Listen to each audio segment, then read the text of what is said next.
What's up, everyone? Welcome to the same Philly Sports History for August 7th, 2024. I'm your host, Jim Montgomery. Welcome to a Wednesday edition of the podcast. Happy Hump Day. It's going to be a stormy, dreary, rainy couple of days here as Hurricane Debbie, I guess she's Tropical Storm Debbie now, rolls through the region, but be safe out there if you happen to get caught in the flood. Let's start today before we get into the Phillies game to see if any of you watched it. Yesterday, I asked you for the question of the day, do you watch the Phillies when they're out on the West Coast? A resounding 70% of you said, yes, you do. Kudos to you, because I was sound asleep last night when the first pitch happened. In case you were not one of those ones and you're one of the ones that were asleep like me, you missed the Phillies with a very solid 6-2 win over the Dodgers. Christopher Sanchez went 6 innings, gave up a run, 2 strikeouts, scattered 5 hits. The bullpen was solid. The offense seemed to get it going. A lot of guys with multiple hits. Schwarber and Armando Sosa both had home runs. Sosa himself had 3 RBI. Bryce went 2 for 5. Just a solid overall game, sort of what you needed and wanted after the debacle that was the night before. It did clinch the season series against the Dodgers, which is huge for home field advantage once the playoffs roll around. The Brewers beat the Braves, so all of a sudden we're back to a 6.5 game lead, and it seems like every time we start to write this team off, all of a sudden they come through with a game like this. Braves do their part, and through it all, I mean, we should not be in first place right now with the way the team has played over the past month or so, but the Braves just cannot get it done. So there's still a 6.5 game lead for that. However, that does lead us to today's question of the day. And a lot is always made about the passion of Philly fans, the knowledge of Philly fans. And I happen to think both are true. We're very passionate, we're very knowledgeable, and that is why we sometimes get the reputation that we're too tough on our teams, is because that when that passion and that knowledge comes together, that's where you get one of those things. So with it appearing, anyway, at least with the way they've been playing, they did lose the first game of this series, but with the way they've been playing, it appears the Phillies have sort of gotten out of this funk. The offense, the guys are having better at-bats. The pitching has been decent. Some guys have been great. Some people like Nola have been But are we too emotional when it comes to our teams? Meaning, are we too up when we're doing well? Are we too down when things aren't going well? I kind of think, yes, we are, especially when it comes to baseball and the Phillies. Obviously, I do think we're way, way too emotional when it comes to the Eagles, myself included. But that is today's question of the day. Are we too emotional sometimes when it comes to our sports teams? 267-495-8531. That'll get you into the Back to the Future voice and text line. You can also follow me and answer on social media. Jimbo_Mont at Twitter and TikTok. At Philly Jimbo on Instagram. I'm on Facebook, LinkedIn. Comment wherever you're watching or listening to this. Also, while you're there, like and subscribe to the YouTube channel or the podcast platform you're watching on, or listening on, I should say. And even if you are a podcast listener, go like and then subscribe to the YouTube channel, Jimbo_Mont. That always helps, and spread the word. We are slow. It's been a slow burn over the past 2 years, but we gained a lot of traction. So let's continue this as we go into fall season. But the question of the day, are we too emotional when it comes to our team sometimes? I think this should be 85-90%. Yes, we are. If we're going to have those honest conversations with ourselves. And that's all I want to do is promote honesty. Let's be open with things. And yeah, we're too over the top sometimes with our emotion. But sometimes that emotion is deep rooted in our knowledge. So I'm not saying it's a bad thing, but I think with this Phillies team, myself included, we were all ready to jump off the Ben Franklin Bridge, Walt Whitman, Tacony Palmyra, but I think we're going to be okay. We're going to be okay. But are we too emotional? That's the question of the day. 267-495-8531. That'll get you into the Back to the Future voice and text line. Sticking with baseball for a minute.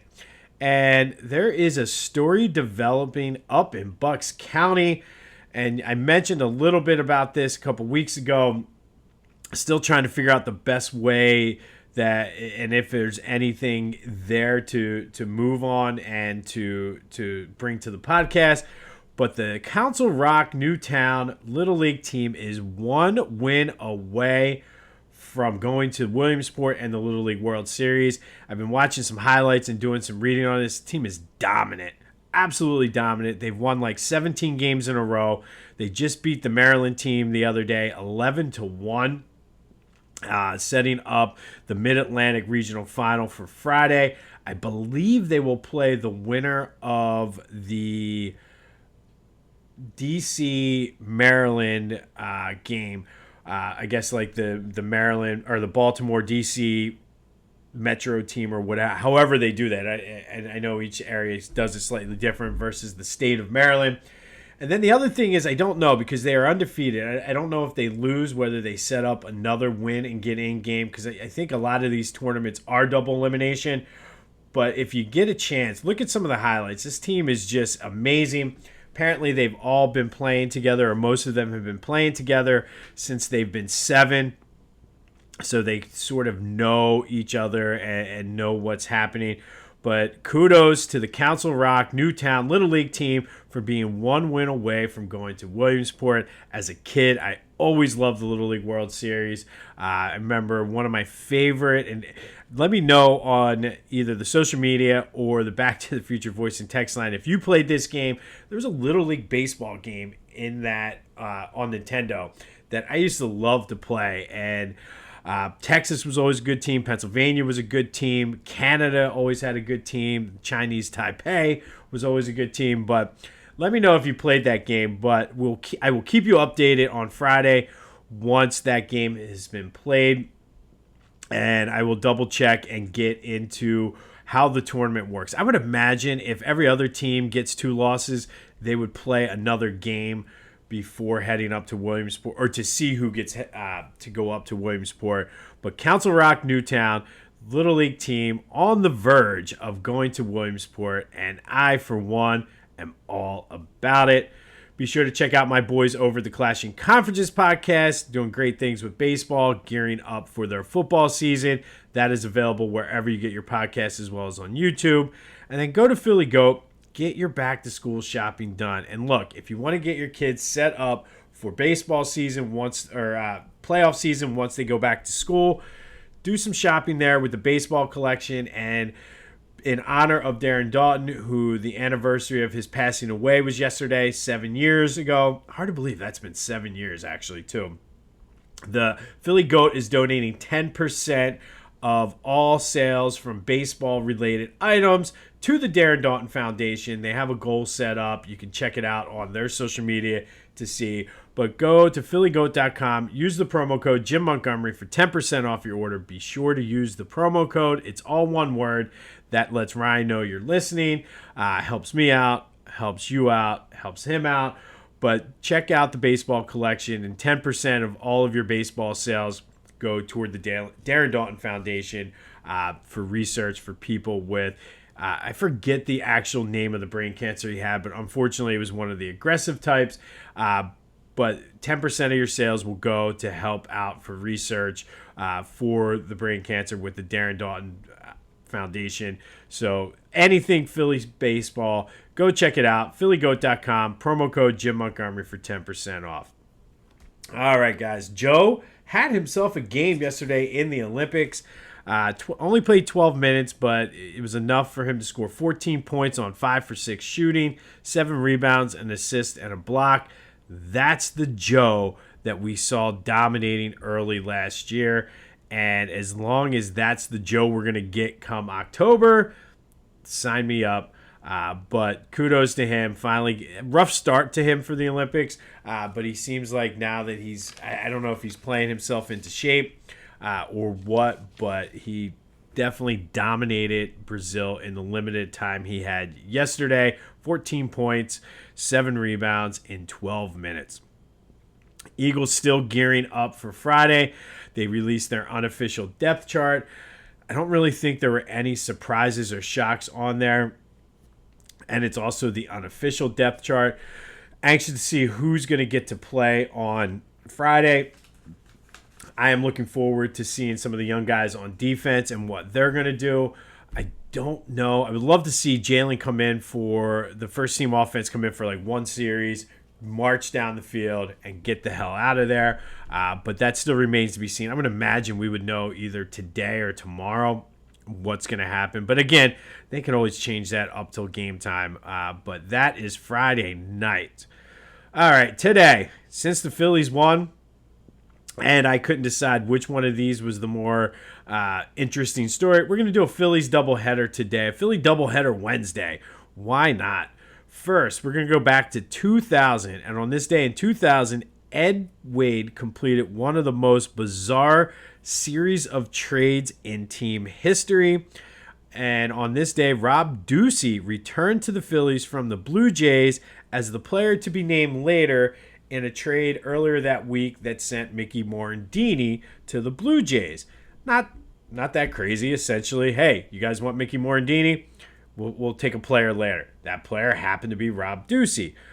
Well, on July 26, Rob Ducey was traded by the Phillies to the Blue Jays for John Snead. So essentially, Ed Wade traded Mickey Morandini for John Snead and Rob Ducey for Rob Ducey. Yeah, so Ducey only played 5 games with the Blue Jays and came back to the Phillies. Not officially traded for himself, but unofficially, Rob Ducey was traded for himself on this day back in 2000. So Ed Wade did help bring in some of those guys that helped us win the World Series, like Utley, Howard, Rollins, even Pat Burrell. But this was not one of Ed Wade's better trades, as Rob Ducey came back to the Phillies on this day as the player to be named later in the trade for that sent Mickey Morandini to the Blue Jays. The only thing that makes it bizarre is the fact that Ed Wade traded Rob Ducey to the Blue Jays like a week or 2 weeks before. I don't know. And then 1 year later, in 2001, the Phillies beat the Padres 7-3. Scott Rolen, Pat Burrell, and Bobby Abreu all homered. Bobby Abreu's home run in the 5th inning was the 10,000th in team history. And for those of you keeping score at home, currently the Phillies have 14,084, and that includes the 2 hit last night by Kyle Schwarber and Edmundo Sosa. Number 14,000 actually came this year back in May against the Rangers, and it was hit by JT Realmuto. But on this day in 2001, Bobby Abreu hit the Phillies' 10,000th home run in franchise history, a year after Ed Wade essentially traded Rob Ducey for Rob Ducey. Gotta love Ed Wade. All right, and finally today, our Philly Olympic Spotlight. We're looking at Maia Weintraub, who is a fencer. She's from Philly, went to Friends Select, and currently attends Princeton. This was is her first Olympics. She made the fencing team as an alternate, and as fate would have it, in the gold medal final, she was inserted as a sub against Italy's most experienced fencer and a former gold medalist, and Maia just dominated, held her own. She said she just was like, fencing is all mental. So I didn't even think about it. I went in and did my thing.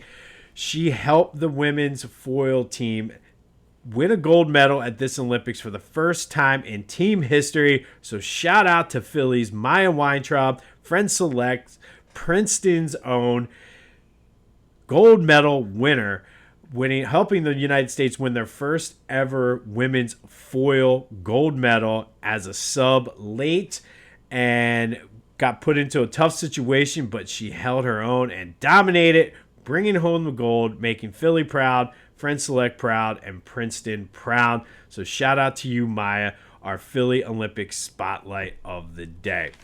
On this day in 2001, Bobby Abreu hit the 10,000th home run in Phillies history. And a year prior to that, in 2000, Rob Ducey returned to the Phillies as a player to be named later, just weeks after he was traded to the Blue Jays by Ed Wade. And when you break it down, essentially he was traded for himself twice. I don't know. Ed Wade, you got to love him. We'll have more as we approach the Eagles preseason opener on Friday. Looking forward to that. Joe gets a nice day off. They will play in, I believe it's the semifinals. I think yesterday was the quarterfinals. They'll play in the semifinals against Serbia, I think tomorrow or Friday. So we'll kind of keep an eye on that. I would imagine Joe will get some run in that game playing against Jokic. Let's go USA. Phils look to take the series against the Dodgers tonight out in LA. Another late one, but 70% of you will be watching. I, unfortunately, will not be. So go Phillies. Let's get this W, get the series, and move on to Arizona. I will also keep you updated on the Council Rock Newtown Little League team as they look to go to Williamsport and bring home the Little League World Series. Like I said, be sure to check me out on all the social media, subscribe to the YouTube channel, spread the word, all of that other good stuff. But answer the question of the day. Are we too emotional as Philly fans? I think it's fair to say we're the most passionate fan base. I'd also be pretty willing to go out on a limb that for across all four major sports, we're the most knowledgeable fan base. But sometimes I think that passion leads us into a little bit of trouble when we get too emotional. But let me know your thoughts. 267-495-8531. That'll get you in on the Back to the Future voice and text line. Be safe out there. Don't try to drive through floods. I know you hear it on the news all the time, but I mean, I see it all the time. People in small cars, even some big trucks and SUVs get stuck. So don't do anything stupid. Be safe out there.